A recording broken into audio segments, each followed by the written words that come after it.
Don మీడియాకు స్వాగతం. పోలవరం నిర్వాసితుల వ్యతలు పార్ట్ 2.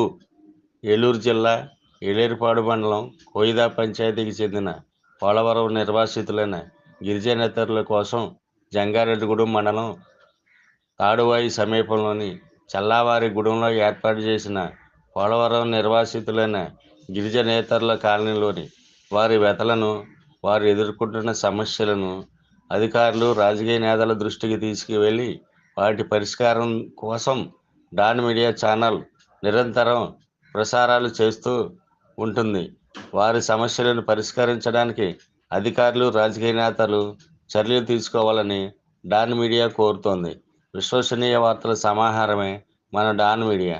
మన డాన్ మీడియాను లైక్ చేయండి, షేర్ చేయండి, సబ్స్క్రైబ్ చేయండి, మరికొందరితో చేయించండి. ధన్యవాదములు. నమస్తే అండి, నా పేరు సున్నం వెంకటేశ్వరరావు.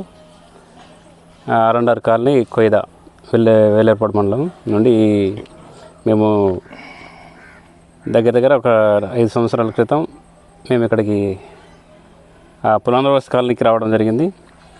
ఆ రోజు నుండి ఈ రోజు వరకు మాకు ఏదైతే ముందు కట్టిన ఇల్లు, తర్వాత కరెంటు, వాటర్ తప్ప ఇక్కడ మాకు ఎటువంటి సదుపాయాలు లేవు. గవర్నమెంట్ వెంటనే స్పందించి మాకు ఇబ్బంది లేకుండా మాకు ఏ అయితే ప్యాకేజీలో ఇస్తామనేసి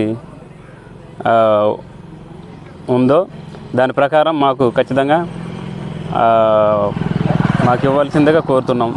ఎందుకంటే ఇక్కడికి వచ్చిన కాడ నుండి ఎక్కడ ఏం పని లేదు.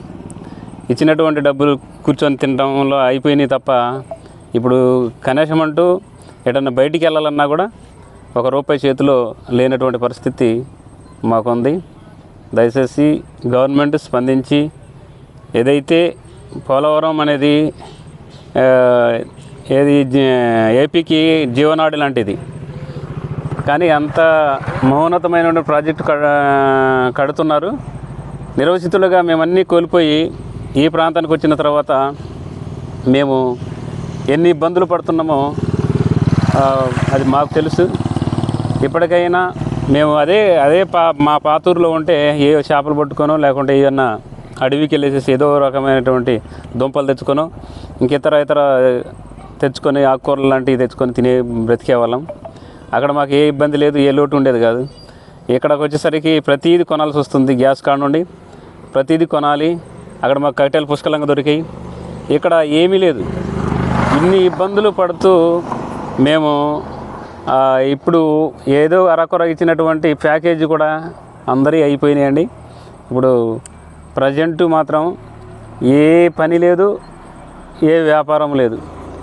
దయచేసి గవర్నమెంట్ స్పందించి మమ్మల్ని మాకు ఏదైతే అక్కడికి వెళ్ళిన తర్వాత భూమి లేనటువంటి వాళ్ళకి ఎకరం పొలం ఇస్తామని కూడా అన్నారు. అది కూడా ఏమైందో కూడా ఇప్పటివరకు తెలియదు.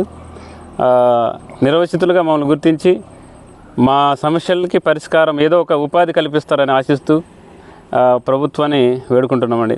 నమస్తే.